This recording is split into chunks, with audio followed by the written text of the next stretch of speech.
কোনো মায়ের অ্যাক্সিডেন্ট নাই, যেখানে যা আছে সুপার ফ্রেশ, এখনো অরিজিনাল রেনশেড আছে, কোনো অ্যাক্সিডেন্ট হিস্ট্রি নেই, মার্শালটা এখনো ফ্রেশ। ইউজ হয় না, যদি রাফ ইউজ হইতো এগুলো খসখসে থাকতো না, এগুলো প্লেন হয়ে যেত। এখনো সবকিছু অরিজিনাল, কোথাও গাড়ি অ্যাক্সিডেন্ট মায়ের কোনো কিছুই নেই। আলমগীর, আসসালামু আলাইকুম। ওয়ালাইকুম আসসালাম। কেমন আছেন ভাইজান? আলহামদুলিল্লাহ। শুরুতে আপনাদের শোরুমের লোকেশনটা একটু ভাইয়া। আমাদের তো হচ্ছে দিল্লি কারহাট, মোহাম্মদপুর, বুদ্ধিজীবী, সিদ্ধিসদের অপর সাইড। আচ্ছা, বিপরীত পাশে এটা। জি। আজকে আমাদের জন্য কি কালেকশন রাখছেন? আজকে আছে ফিল্টার। ফিল্ডার গাড়ি। জি। আচ্ছা, একটু বলেন তো ডিটেইলস একটু ভাইয়া।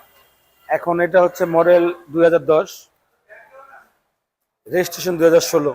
10 এর মডেল, 16 তে 2016 রেজিস্ট্রেশন। আচ্ছা, একটু তো ডিটেইলস আমাদেরকে বলতেন আর সবকিছু কি এটা অরিজিনাল ডিটেলস, গাড়ি হলো original colour, original glass, original headlight, original grill, original colour, কোথাও কোনো টাচ আপ হয় নাই, কোনো মায়ের অ্যাক্সিডেন্ট নাই, যেখানে যা আছে সুপার ফ্রেশ। এখনো অরিজিনাল রেনশেড আছে, ফিল্টারের অরিজিনাল লেখা, অরিজিনাল রেনশেড। ইন্টেরিয়রটা হচ্ছে ভিতরে অ্যাশ, ভিতরে বাইরে হচ্ছে কি সিলভার? বাইরে সিলভার। আচ্ছা, একটু যদি আমরা ভিতরটা ঢুকি আর কি ভাইয়া। আর চাকার অবস্থা কেমন যাওয়ার আগে? চাকার অবস্থা খুব ভালো, দেখেন এক brand new tyre. Tyre condition যা আছে চারটা টায়ার আপনি এক বছর কিছু করতে পারবেন না, যা আছে। আচ্ছা আচ্ছা, একটু যদি ভিতরটা ঢুকি ভাইয়া। আর এই যে এটা হচ্ছে আপনার ভিতরে ash interior, AC, sling, light, তারপর হচ্ছে যে আপনার এই হুইলটা দেখেন, হুইলটা একদম ফ্রেশ, গাড়ির আর কোনো রাফ ব্যবহৃত হয় নাই। আচ্ছা আচ্ছা, এগুলো একদম এক হাতে খুব একটা গাড়ি use চলছে, করা হয় না খুব একটা ইউজ হয় না, যদি রাফ ইউজ হইতো এগুলো খসখসে থাকতো না, এগুলো প্লেন হয়ে যেত। আচ্ছা। একদম অরিজিনাল হুইলটা, হুইল দেখলে আর আপনার এই হাত টুলটা দেখলে বোঝা যায় গাড়িটা কতটুকু রাফ ইউজ হয়েছে বা কিভাবে ইউজ করছে। এটা খুব কম ইউজের গাড়ি।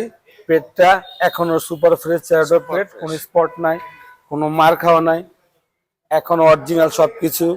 এই দেখেন গাড়ি হিস্ট্রি, এখনো সবকিছু অরিজিনাল, কোথাও গাড়ি অ্যাক্সিডেন্ট মায়ের কোনো কিছুই নেই। কিছুই নাই। যদি মার খাওয়া থাকতো তাহলে ওই জায়গাটা বাঁকাতারা থাকতো। আচ্ছা আচ্ছা, একদম পুরো অরিজিনাল ফ্রেশ, অরিজিনাল সবকিছু আছে গাড়িটা, কোথাও কোনো মায়ের হিস্ট্রি, আমি আবারও বলছি কোথাও কোনো মায়ের হিস্ট্রি নাই। গাড়িটা সিএনজি, 60 লিটার সিএনজি গাড়িটা। গাড়িটা আপনার 60 লিটার সিএনজি করা আছে। হ্যাঁ 60 লিটার করা আছে। হচ্ছে এটা গাড়িটা 20 সিলিন্ডারের গাড়ি। হ্যাঁ, অরিজিনাল স্টিকার আছে, এখন অরিজিনাল গ্লাস আছে, অরিজিনাল ব্যাকলাইট, এখনো অরিজিনাল কালারের। শুধু বাম্পার দুটা নতুন লাগাইছি আমরা, মানে বাম্পার ছাড়া ব্যবহার করছি। ওকে, যদি আমরা একটু ইঞ্জিন রুমটা একটু দেখি আর কি।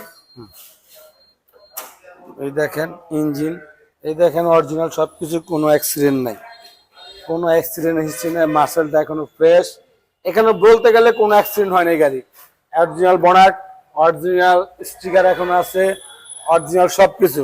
ধরতে গেলে একটা গাড়ি অরিজিনাল ভাবে যেভাবে 90% থাকা দরকার সেভাবে 90% গাড়িটা আছে, 90% এর উপরে 90% গাড়ি ওভাবে আছে, জাস্ট নিবে আর চালাবে নাকি? নিবে আর চালাবে। আচ্ছা, ওকে। একটা গাড়ি ইউজ গাড়ি 90% যতটুকু থাকা দরকার ততটুকু আছে, কোনো মাইন নাই, অ্যাক্সিডেন্ট নাই, কোনো কিছু নাই, যেখানে যা আছে অরিজিনাল। আচ্ছা, আলমগীর ভাই, এটা মডেলটা এবং রেজিস্ট্রেশন আরেকটা বার বলে দেন। এটা মডেলটা হচ্ছে 2010, রেজিস্ট্রেশন হচ্ছে 2016। প্রাইস কেমন দিচ্ছেন ভাই? এটা প্রাইস চাচ্ছি 15,30,000। 15,30,000। 30 আসলে কিছু মিনিমাইজ করা যাবে।